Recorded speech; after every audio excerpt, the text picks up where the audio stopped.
The envelope arrived on a Tuesday, tucked between a utility bill and a subscription catalog for architectural antiques. It was heavy cream-colored and made of that specific textured cardstock that screams old money. There was no return address, but I didn't need one. My fingers recognized the weight of the paper before my brain even processed the calligraphy. It was the same stationery my mother Priscilla had used to write thank you notes for charity galas, and the same stationery she had used to write me out of her life 18 years ago. I stood in the foyer of my own home, a sprawling, sun-drenched colonial in the quiet suburbs of Connecticut, and felt the temperature in my veins drop to absolute zero. "Mom, you okay?" My son Harrison poked his head out of the living room. At 17, he was already taller than me, a lanky boy with messy dark hair and eyes that held a kindness I had fought tooth and nail to preserve. He was holding his cello bow, his fingers dusted with rosin. "I'm fine, honey," I lied, my voice steady. "It's a skill I learned young, how to keep the tremor out of your throat when your world is collapsing. Just a bill I forgot about. Go back to practicing. The concerto isn't going to play itself." He grinned, shrugged, and disappeared. A moment later, the deep, mournful resonance of Bach filled the house. I walked into my study, closed the door, and sat at my mahogany desk. I stared at the envelope. My name was written on it, Ms. Arlene Sterling, not daughter. Just a name, a designation. To understand why this piece of paper made my hands shake, you have to understand the afternoon that ended my childhood. I was 16 years old, a sophomore at a prestigious private day school. My life was a series of perfectly curated moments: tennis lessons, French tutoring, and dinners where silence was the main course. My parents, Clifford and Priscilla, were pillars of our coastal community. Clifford was in investment banking. Priscilla was in maintenance, specifically the maintenance of our family's pristine reputation. I remember the day clearly. It was mid-October, the trees outside my bedroom window blazing with orange and red. I had left the pregnancy test on the bathroom counter. It wasn't an act of rebellion. It was an act of panic. I had taken it, seen the two pink lines, and promptly fainted. When I woke up, Priscilla was standing over me, the plastic stick held between her thumb and forefinger like a dead insect. She didn't scream. Screaming would have been plebeian. She was terrifyingly calm. "Get up, Arlene," she said. Downstairs in the library, my father was pouring a scotch. He didn't look at me. He looked at the fireplace. "We have discussed the options," Priscilla said, her voice clipped. "You refuse the termination." "I can't do that," I whispered. "I want to keep it." "It," she corrected. "And you are a child. You cannot keep anything. You have two choices, Arlene. You can go to the facility in Vermont, have the baby, give it up for a closed adoption, and return here in time for the spring semester. We will say you had mononucleosis. Or," she paused, smoothing the front of her silk blouse, "or you leave. Today. Now." "Leave?" I choked out. "I'm 16. Where would I go?" Clifford finally turned around. His face was a mask of indifference. "That is not our concern. If you choose to ruin your life and humiliate this family, you will not do it under this roof. We will not have a teenage mother parading around the club." "Dad," I pleaded. He took a sip of his drink. "You heard your mother." I chose the baby.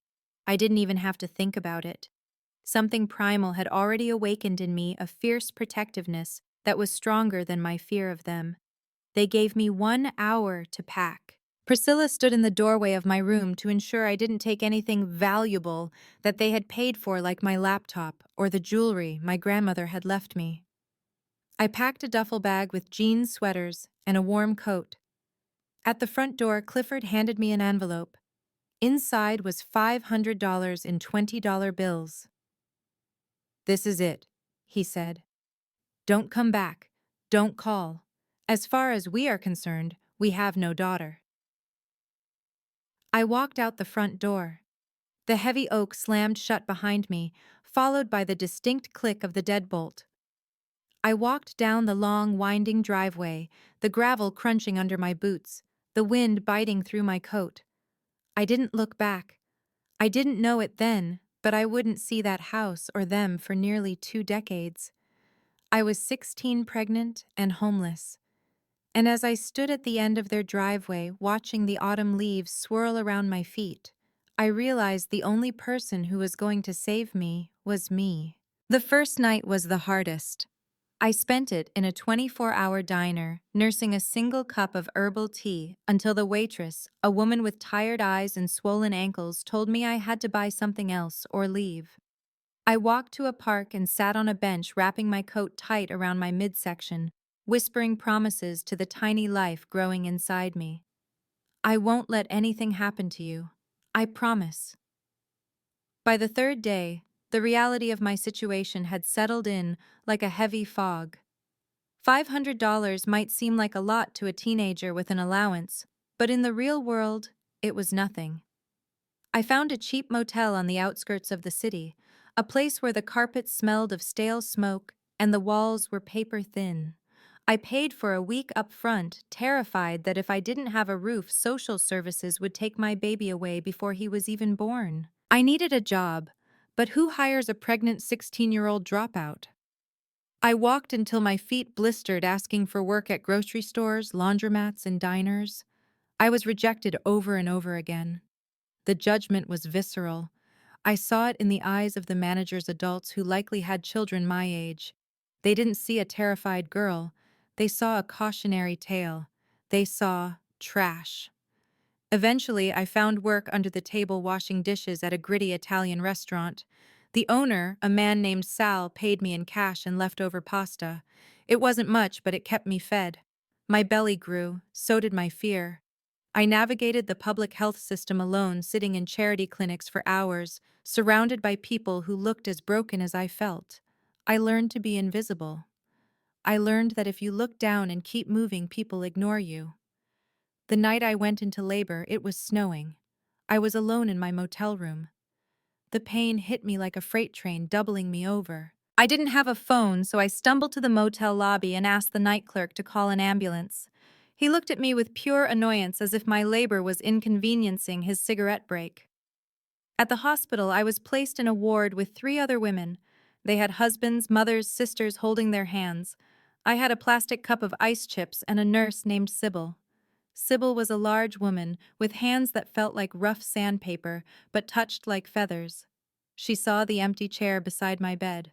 She saw the way I bit my lip to keep from crying out, not from pain, but from loneliness. "Where's your folks, honey?" she asked, adjusting the fetal monitor. "I don't have any," I gasped between contractions. "You do now," she said firmly. She stayed past her shift. She held my hand when the pain became blinding. She wiped my forehead with a cool cloth and told me I was strong, that I was a warrior. When Harrison was born, 7 pounds 4 ounces with a tuft of dark hair, the silence in the room was broken by his sharp, indignant cry. They placed him on my chest. That moment changed the molecular structure of my soul. Looking at him so small and fragile, I felt a rage burn through the fear. My parents had thrown us away like garbage. They expected me to fail. They expected me to crawl back or vanish into the cracks of the system. I looked at my son's sleeping face and made a silent vow. They will never touch you. They will never know you. And I will build a world so big and beautiful that you will never know what it feels like to be unwanted. Leaving the hospital was terrifying. I had a baby, a car seat I'd bought at a thrift store, and barely enough money for another week at the motel. I couldn't go back to washing dishes with a newborn. I needed a solution, and I needed it fast. I bundled Harrison up against the biting wind and started walking. I didn't know where I was going, but I walked toward the wealthier part of town, the historic district where the old Victorian houses had been turned into law offices and boutiques. It was irrational, maybe, but I felt drawn to the beauty of it, needing to see something that wasn't gray and crumbling. I stopped in front of a shop called the Gilded Hour. It was an antique store crammed with chandeliers, mahogany sideboards, and porcelain vases. In the window there was a "Help Wanted" sign, hand-lettered, small. I pushed the heavy door open. A bell chimed crisp and clear. The air inside smelled of beeswax, lemon oil, and old paper. "We're not buying if that's why you're here," a voice called out from the back. A woman emerged from the shadows of a grandfather clock. She was tall, wearing a charcoal wool suit that looked decades old but impeccably tailored. Her hair was white, pulled back in a severe chignon. She looked like a hawk surveying a field mouse. This was Gwendolyn. She looked at me, then at the carrier in my hand. "I don't allow children in here. Too many breakables." "I'm not here to shop," I said, surprised by the steadiness of my own voice. "I'm here about the sign. I need a job." Gwendolyn raised a perfectly arched eyebrow. "You have an infant." "Yes, he sleeps a lot. I can wear him in a sling while I work. I can clean, I can organize, I can polish silver. I'm a fast learner and I'm desperate, which means I'll work harder than anyone else you hire." She stared at me for a long, uncomfortable minute. Her eyes were gray, piercing, calculating. She wasn't looking at my clothes or my messy hair. She was looking at my hands, my posture. "Let me see your hands," she commanded. I held them out. They were red from the cold and rough from dishwater. "You've never handled fine porcelain," she observed. "No, ma'am, but I know how to be careful." She walked over to a shelf, picked up a delicate Meissen figurine, and held it out to me. "Hold this." I took it. It weighed almost nothing. I held it gently, supporting the base my breath held. "My name is Gwendolyn," she said. "I can't pay you much. Minimum wage. But—" She glanced at the baby carrier, then back at me. "I have a carriage house in the back. It has a kitchenette and a working heater. If you can keep this shop spotless and learn the inventory, you can stay there, rent-free." My knees almost buckled. "Why?" "Because," she said, taking the figurine back, "I recognize a survivor when I see one. Don't make me regret this." The carriage house was small, drafty, and smelled faintly of lavender and dust. But to me, it was a palace. It had a lock on the door that I controlled. It had a deep clawfoot tub where I could bathe Harrison. For the first time in months, I slept without one eye open. Working for Gwendolyn was not easy. She was a taskmaster of the highest order. She didn't offer pity. She offered standards. If I missed a spot of dust on a credenza, she made me do the whole room over. If I was 1 minute late opening the shop because of a diaper change, she docked my pay. It sounds harsh, but it was exactly what I needed. She treated me like an adult, capable and accountable, not like a damaged child. "Stop apologizing," she snapped at me one afternoon when I dropped a stack of invoices. "Fix the mistake and move on. Apologies are for people who intend to repeat their errors. Are you going to repeat this?" "No, Gwendolyn?" I said, picking up the papers. "Good. Then get back to work." But beneath the granite exterior, there was a quiet, fierce support. When Harrison had a fever of 103, she closed the shop early and drove us to the emergency room in her vintage Jaguar, waiting in the plastic chair beside me for 4 hours, reading a book on French provincial furniture while I paced. As the months turned into a year, my role expanded. I wasn't just the cleaner anymore, I became her apprentice. "This is not just a chair, Arlene," she would say, tapping a Louis XVI armchair with her cane. "This is history. This is craftsmanship. Look at the joinery. Look at the fabric. You have to understand the soul of the object to sell it." I absorbed everything. I learned to distinguish between Chippendale and Hepplewhite. I learned how to negotiate with estate liquidators and how to spot a fake from across the room. I discovered I had an eye for design, for seeing how these disparate old objects could come together to create a home. One rainy Tuesday, when Harrison was about 2 years old, playing with wooden blocks on the rug behind the counter, Gwendolyn placed a brochure on the glass case in front of me. "What is this?" I asked. "Community college schedule," she said, not looking up from her ledger. "You need your GED, and then you need a business degree." "I can't afford classes, Gwendolyn, and I can't leave Harrison. I will watch the boy on Tuesday and Thursday evenings. The shop closes at 5. Your class starts at 6. You hate children," I stammered. Gwendolyn looked over her spectacles at Harrison, who was currently trying to eat a wooden block. I dislike ill-behaved children. Harrison is reasonably civilized. Besides, he needs to learn to appreciate silence. Go register. That was how our family formed, not by blood but by a series of grudging kindnesses and shared responsibilities. Harrison grew up in the aisles of the Gilded Hour. He learned to walk holding onto sturdy oak tables. He learned his alphabet from old book spines. And he learned that the formidable woman with the white bun and the sharp tongue would kill anyone who looked at him sideways.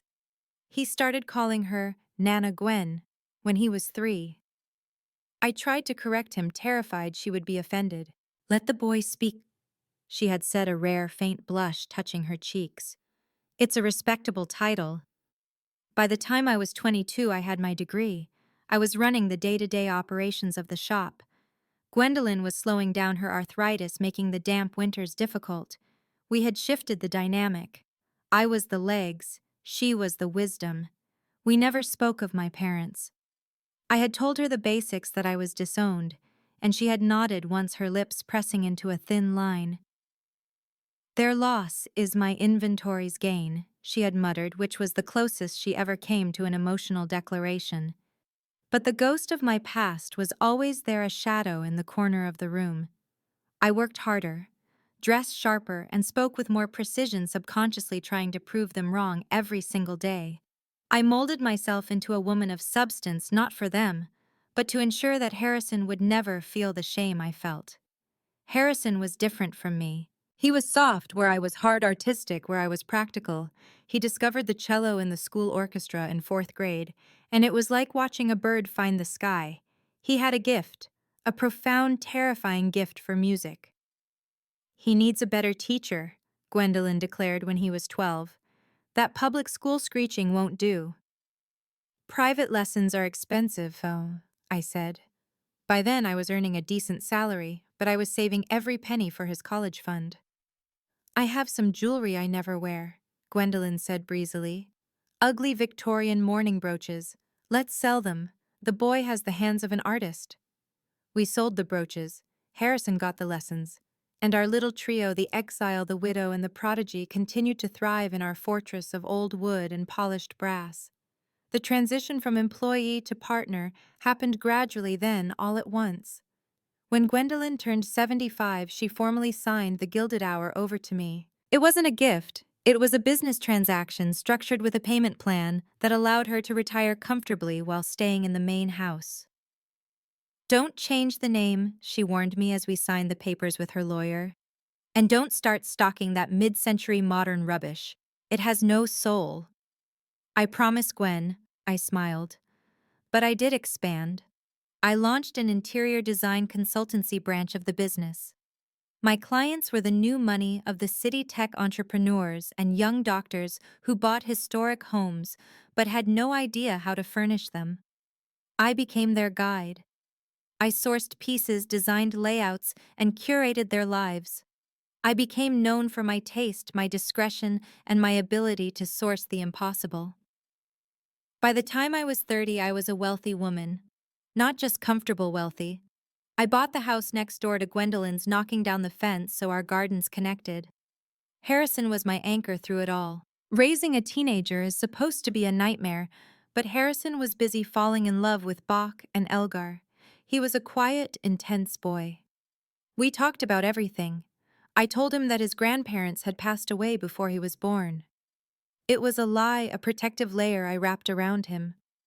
I couldn't bear to explain that they were alive, living less than 50 miles away, and simply didn't want him. "You're the only family I need, Mom," he would say when he saw me exhausted after a 12-hour day. "You and Nana." But success has a way of drawing light, and light attracts attention. Harrison's talent could no longer be contained in local recitals. At 16, he entered a prestigious national competition for young string players. He practiced until his fingers bled, his dedication frightening in its intensity. We traveled to New York for the finals. Gwendolyn couldn't travel anymore, her hips too fragile, but she made us set up a video call so she could watch. When Harrison walked onto that stage at Lincoln Center looking so small against the vastness of the hall, I forgot to breathe. Then he began to play. It was the Elgar Cello Concerto. It was weeping, tragic, triumphant. He won. First prize. The next morning, his face was in the arts section of the New York Times, and syndication picked it up for the Boston Globe and the Hartford Courant. The headline read, "Prodigy Harrison Sterling, a new voice in classical music." I stared at the paper in the hotel lobby, coffee turning cold in my hand. Sterling, my last name, my father's last name. I had never changed it, mostly out of stubbornness, a refusal to let them take even my identity. Now that stubbornness might cost me everything. My phone rang. It was Gwendolyn back home. "Arlene," she said, her voice tight. "We have a problem." "Did you see the article?" I asked, beaming despite the dread. "He was amazing, Gwen." "The article is wonderful," she cut in. "But I just had a phone call at the shop. A woman asking for your contact information. She said she was an old family friend." My stomach dropped. "Who was it?" "She didn't leave a name, but she sounded familiar. Like you, but without the warmth. Arlene, she asked if the Harrison Sterling in the paper was your son." "What did you say?" I told her I don't give out personal information and hung up. But they know Arlene. The sharks smell blood. I hung up the phone and looked across the table at my son, who was happily eating a bagel, oblivious to the fact that the fortress walls I had built for 18 years had just been breached. We returned home to a flurry of local press and congratulations. I tried to keep the anxiety at bay, burying myself in work. I had just landed a massive contract to redesign the interior of a historic hotel downtown. It was the kind of project that would cement my reputation regionally. Weeks passed. No more phone calls. No mysterious letters. I began to relax, telling myself I was being paranoid. Priscilla and Clifford cared about reputation above all else. Surely acknowledging a daughter they had thrown out like trash would be too messy for them. They would want to keep the skeleton in the closet. I was wrong. I underestimated their narcissism. The Businesswoman of the Year gala was held in late November. I was one of the honorees. It was a black tie affair in the grand ballroom of the very hotel I was redesigning. I wore a backless emerald silk gown, my hair swept up, diamonds at my ears that I had bought for myself. Harrison looked dashing in his first tuxedo. "You look like a movie star, Mom," he said, offering me his arm as we entered the ballroom. "And you look like James Bond," I teased.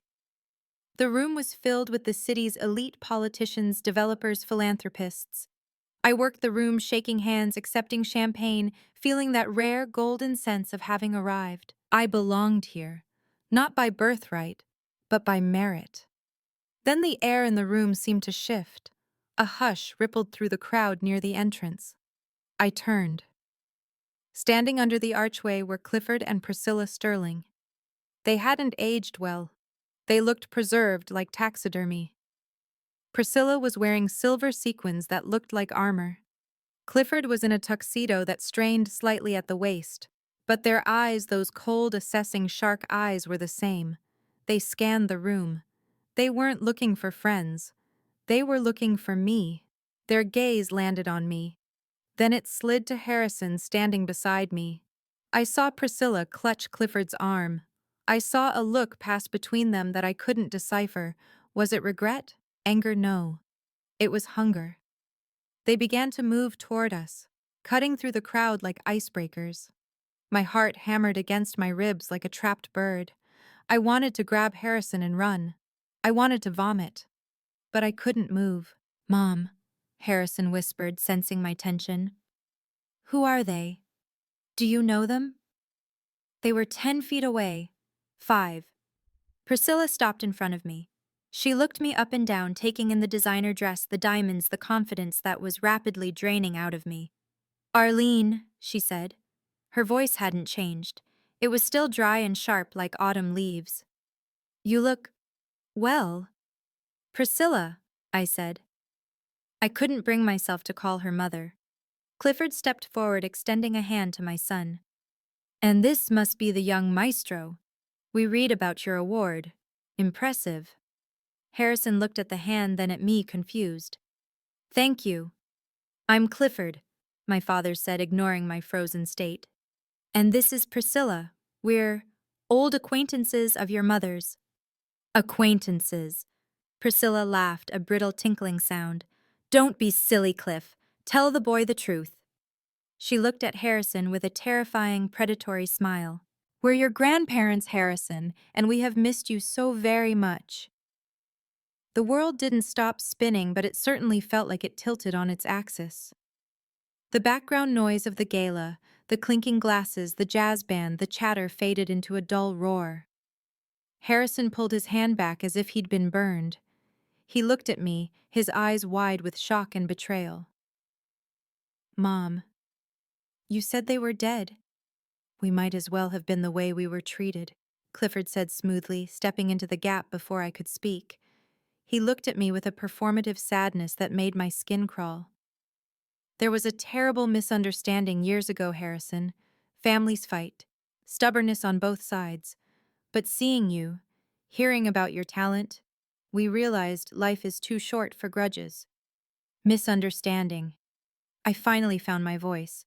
It came out low and trembling with suppressed rage. Is that what you call it? Not here, Arlene. Priscilla hissed, her smile never wavering for the onlookers nearby. People are watching. Don't make a scene. It's tacky. She was right. People were watching. We were the center of attention. I couldn't scream at them here without destroying the night I had worked so hard for. We need to talk, I said. But not now, not here. Tomorrow, Clifford said. Lunch, the country club, 1 o'clock. No, I said. My office, 10 a.m. If you want to speak to me, you come to my turf. Priscilla's lip curled slightly, but she nodded. Very well. It was lovely to meet you, Harrison. You have the sterling jawline, strong. They turned and walked away, mingling with the crowd as if they hadn't just dropped a grenade into our lives.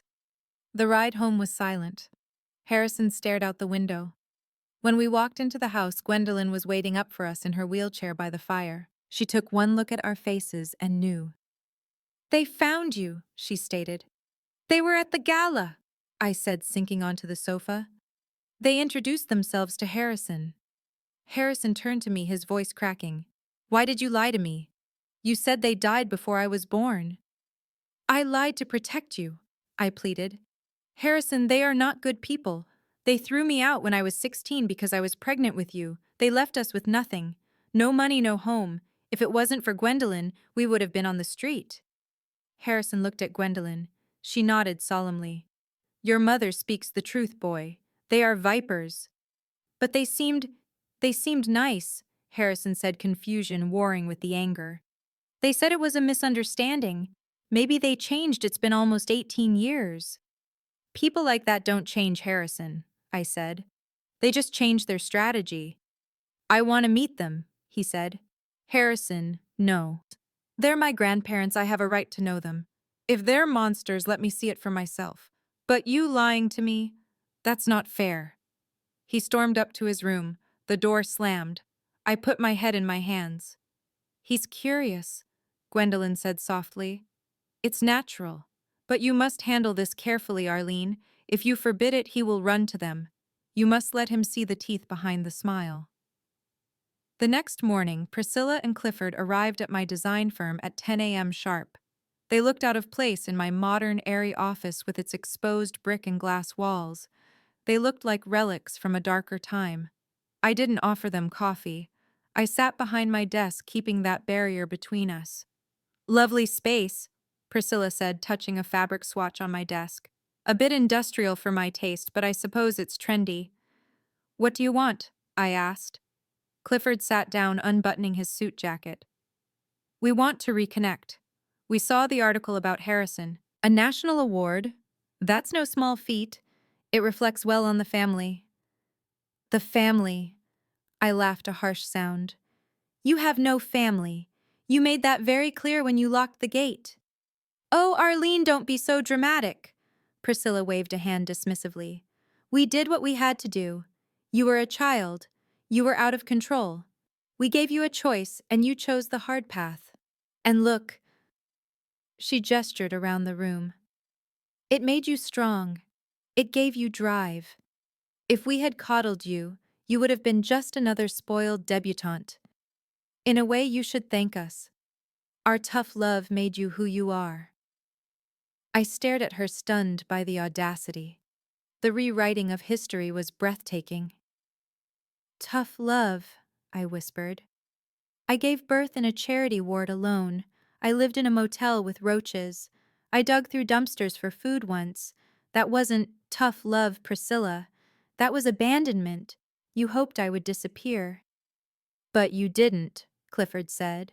And now water under the bridge. We are willing to let bygones be bygones.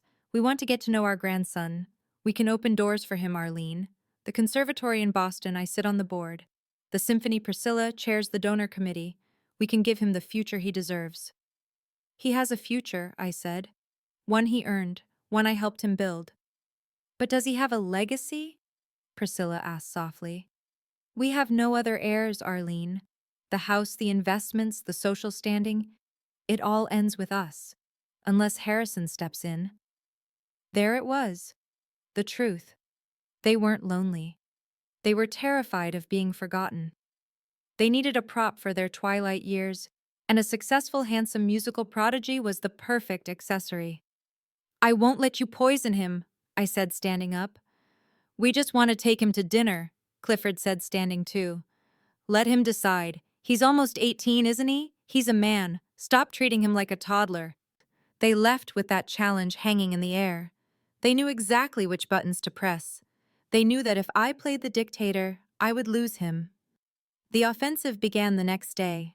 A delivery truck arrived at our house with a massive crate. Inside was a cello. Not just any cello, an 18th century Italian instrument worth more than my car. The note read, "For a talent that deserves the best voice.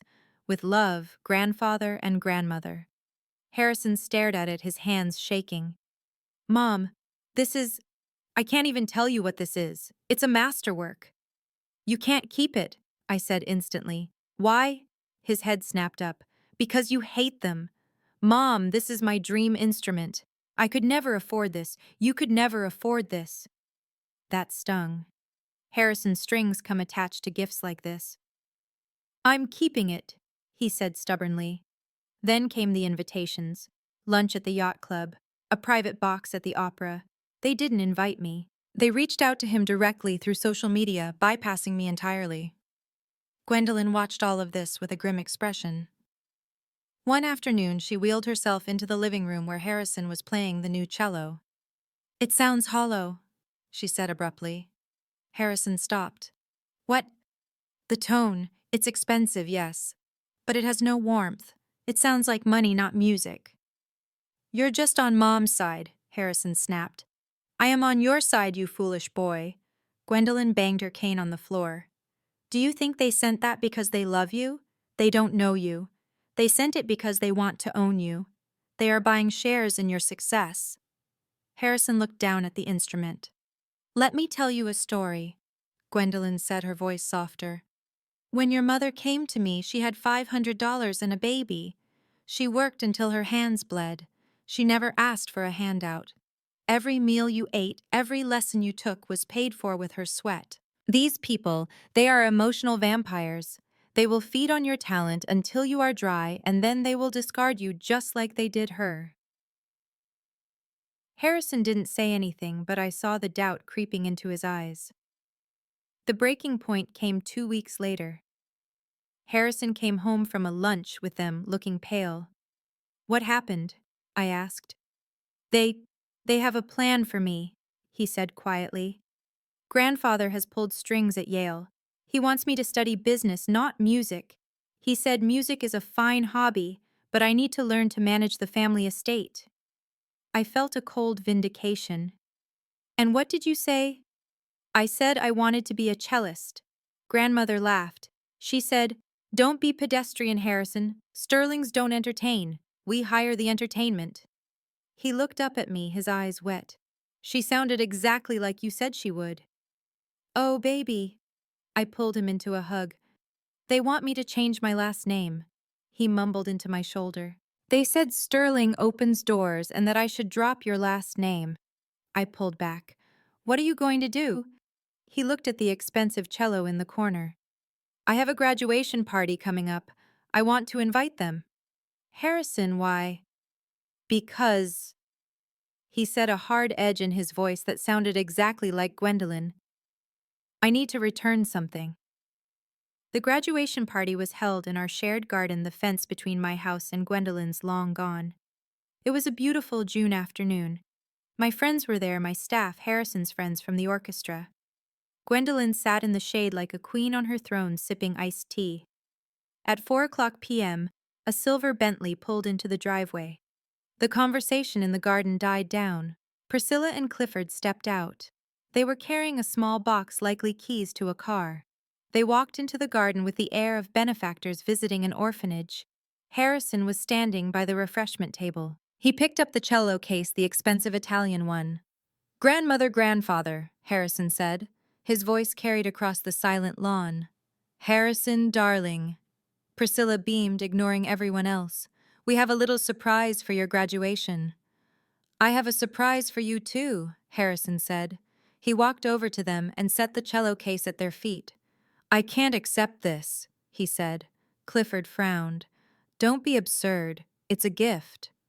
"It's a down payment," Harrison corrected. "And I'm not for sale." "Excuse me." Priscilla's smile faltered.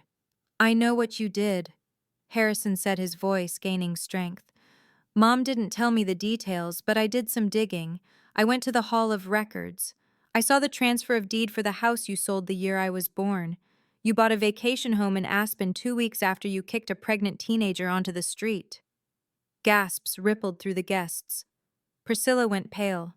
"That is private family business," Clifford snapped. "You made it public when you came here." I stepped forward, standing next to my son. "You ungrateful little..." Priscilla started, her mask slipping. "After everything we offered you the world." "You offered me your world," Harrison said. "I don't want it. I have a family, a real one." He pointed to Gwendolyn, then to me. "This woman," he pointed to me, "scrubbed floors so I could have lessons. She loved me when I was nothing but a burden. That makes her more of a Sterling than you will ever be. But actually..." He paused. "I'm not going to be a Sterling. I'm taking Mom's name. I'm going to be Harrison Miller." Miller was the surname I had chosen for myself years ago, Gwendolyn's maiden name, which she had allowed me to use. Clifford turned purple. "You are walking away from millions, boy. You will be a nobody scraping a bow across some strings for pennies." "I'd rather scrape for pennies than sell my soul to you," Harrison said calmly. "Please take your cello and leave. You're trespassing." Clifford looked around. He saw the faces of the guests, my clients, my friends, the community I had built.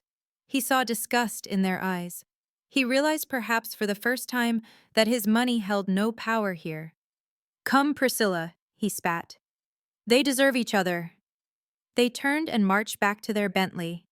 The heavy car door slammed shut, echoing the slam of the front door 18 years ago. But this time, I wasn't on the outside. I was exactly where I belonged. The car pulled away, kicking up dust. For a moment, there was silence in the garden. Then Gwendolyn began to clap. A slow, rhythmic applause. One by one, the guests joined in. It wasn't polite applause. It was a thunderous release of tension, a celebration of a dragon slain. Harrison slumped against me, the adrenaline leaving him.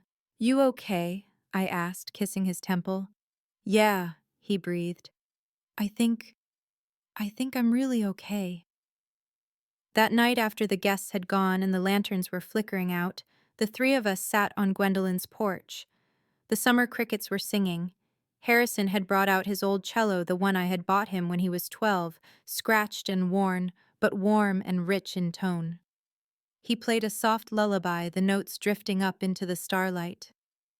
I looked at Gwendolyn dozing in her chair. I looked at Harrison, a young man of integrity and courage. And I thought about the heavy cream envelope that had started this all. My parents had tried to bury me. They didn't realize I was a seed. They had money, yes. They had the country club memberships and the legacy. But they sat in a cold, empty house, guarding a reputation that no longer mattered. I sat here surrounded by love that had been tested by fire and found true. Family isn't about whose blood runs in your veins. It's about who holds your hand when the darkness comes. It's about who makes space for you when the world shuts you out. It's about who chooses you over and over again, even when it's hard. Especially when it's hard. I took a sip of my tea, listening to my son play the song of our victory. I was Arlene Miller. I was a mother. I was a daughter of my own making. And for the first time in 34 years, I was completely, utterly free. Thank you for reading my story.